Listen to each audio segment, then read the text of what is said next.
দূরে কিংবা কাছে, দেশ ও দেশের বাহিরে সবাইকে জানাই শামসুন নাহার ব্লগ চ্যানেলে স্বাগত। বন্ধুরা, আরেকটি রেসিপি নিয়ে হাজির হয়ে গেলাম শামসুন নাহার ব্লগ চ্যানেল থেকে। তো আমার আজকের রেসিপি খিচুড়ি আর ডিম ভুনা। তো আমি দেখো খিচুড়িটা প্লেটে তুলে নিছি, এটা হচ্ছে আমার খাওয়ার জন্য নিলাম। তো বন্ধুরা, ভিডিওটা ভালো লাগলে লাইক কমেন্ট শেয়ার করে দিও, আর নতুন বন্ধু যারা আছো সাবস্ক্রাইব করে পাশে থেকো।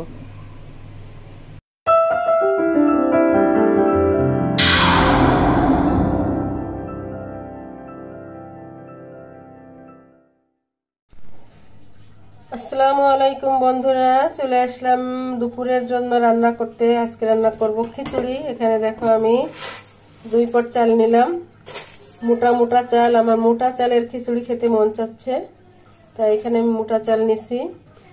এখানে দেখো ডাল নিলাম, আর হচ্ছে ডিম ভুনা করব, মশলা আছে। এখন আমি ডালটা ধুয়ে নেই, তারপরে তোমাদের সামনে আসছি।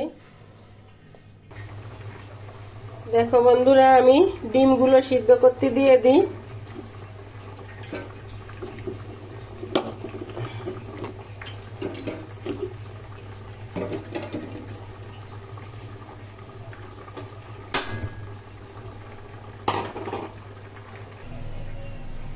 বন্ধুরা, এই যে আমি ডাল চাল ধুয়ে এখন ডালটা চালের সাথে দিয়ে দিলাম। পেঁয়াজ দিয়ে দিচ্ছি, কাঁচা মরিচ পরিমাণ মতো দিয়ে দিলাম, কিছু শুকনো মরিচও দিলাম কুচি করে, রসুন বাটা, ধনিয়া বাটা, আর সামান্য একটু জিরা বাটা দিলাম। দেখো কিছু কোয়া রসুন তাও দিয়ে দেব, আর হলুদ লবণ দেব, তেল দেব, পরিমাণ মতো লবণ। খিচুড়িতে লবণটা একবারে দিয়ে দেওয়াই ভালো, আন্দাজ বুঝে একটু দিয়ে দিতে হবে, তাহলেই খিচুড়ির টেস্ট বেশি ভালো হয়।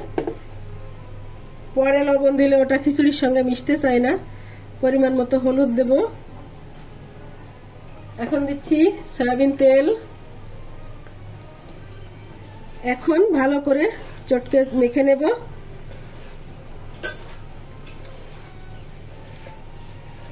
আর একটু তেজপাতাও দেব, আগে মেখে নিই।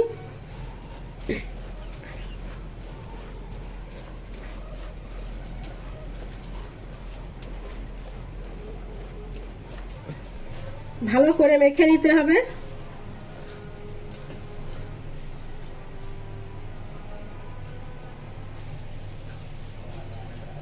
পরিমাণ মতো পানি দেব, আরো কিছুটা পানি লাগবে।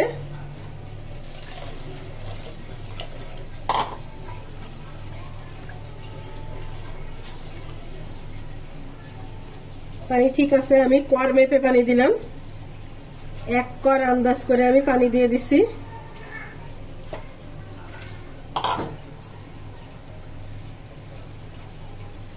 বন্ধুরা, ঢাকা দিয়ে দেব, আর এখন রাইস কুকারে বসাই দেব। দেখো বন্ধুরা, আমি হাঁড়িটা বসিয়ে দিলাম রাইস কুকারের ভিতরে। হয়ে গেলে তারপরে তোমাদের সঙ্গে শেয়ার করব। বন্ধুরা, একটু সরিষার তেল দিয়ে দেব। সরিষার তেল দিলে ফ্লেভারটা খিচুড়ির ভালো হয়।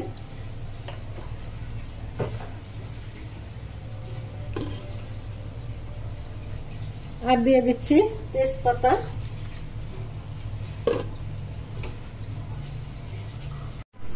বন্ধুরা দেখো, এখানে আমার খিচুড়িটা কিন্তু ফুটে উঠছে, পানিটাও অনেকটা টেনে গেছে। তো এখন আমি একটু নিচ থেকে ভালো করে নেড়ে দেব, তা না হলে নিচে লেগে যাবে।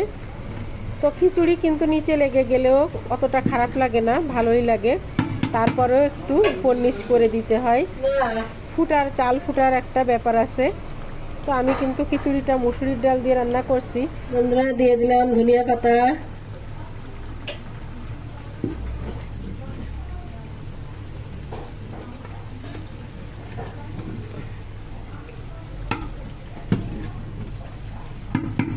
আবারও ঢাকা দিয়ে দেই।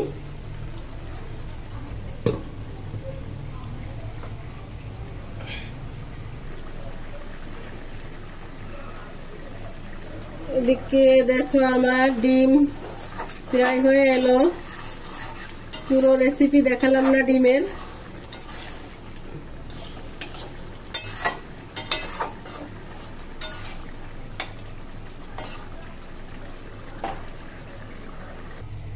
বন্ধুরা আমার খিচুড়িটা কিন্তু হয়ে গেল।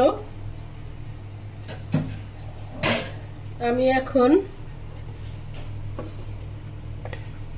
একটু নরম নরম হয়েছে খিচুড়িটা, মাখা মাখা খিচুড়ি হয়েছে। এখন আমি খিচুড়িটা একটা প্লেটে একটু তুলে নেব।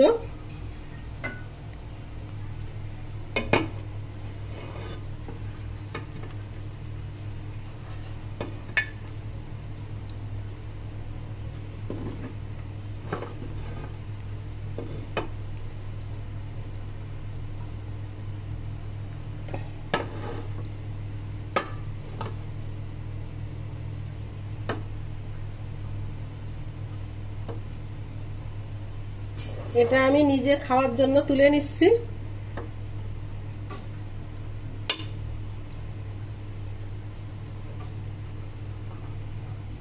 বন্ধুরা দেখো আমি নিজে খাওয়ার জন্য প্লেটে তুলে নিলাম আর তোমাদেরকে দেখিয়ে দিলাম খিচুড়ির ফাইনাল লুকটা।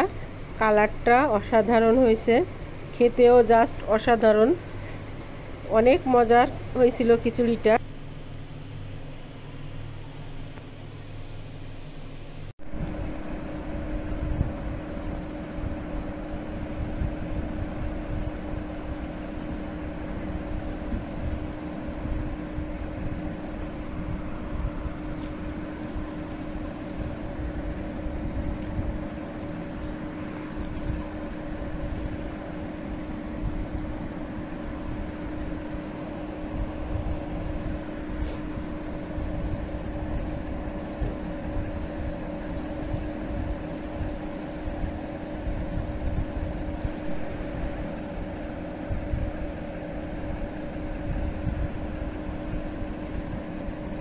বিসমিল্লাহ।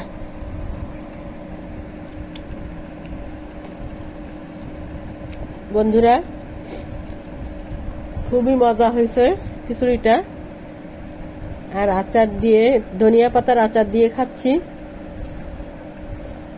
অনেক স্বাদ লাগতেছে। আমার তো সর্দি কাশি জ্বর, মুখে কিছু ভালো লাগতেছে না, কিন্তু খিচুড়িটা খুবই টেস্টি হয়েছে।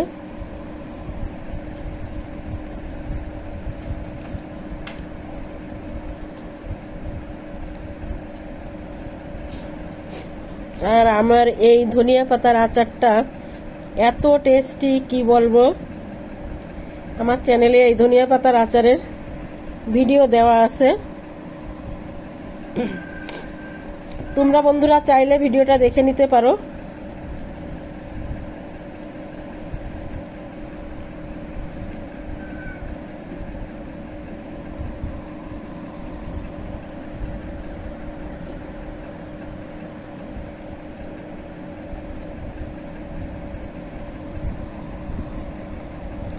আর বৃষ্টির দিনে আচার, খিচুড়ি, সাথে ইলিশ মাছ থাকলে আরো বেশি মজা লাগতো। কিন্তু আমার ইলিশ মাছটা হচ্ছে ফ্রিজে আলসেমি করে আমি আর ওটা বের করি নাই, কারণ শরীর অসুস্থ। এত ঝামেলা করায় এই ডিমটাই করতে ইচ্ছা হচ্ছিল না, তারপরেও করলাম। তাহলে বন্ধুরা আমি খিচুড়িটা খাওয়া শেষ করি। খিচুড়িটা খাইতে খাইতে আর কি তোমাদের কাছ থেকে আমি বিদায় নেব। আমার আজকের এই ভিডিওটা যদি তোমাদের কোনো অংশে একটু ভালো লাগে, বন্ধুরা সাবস্ক্রাইব করে পাশে থেকো আর লাইক কমেন্ট শেয়ার করে দিও।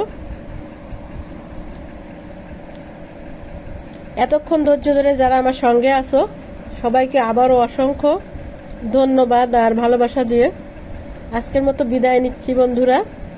আল্লাহ হাফেজ, আসসালামু আলাইকুম।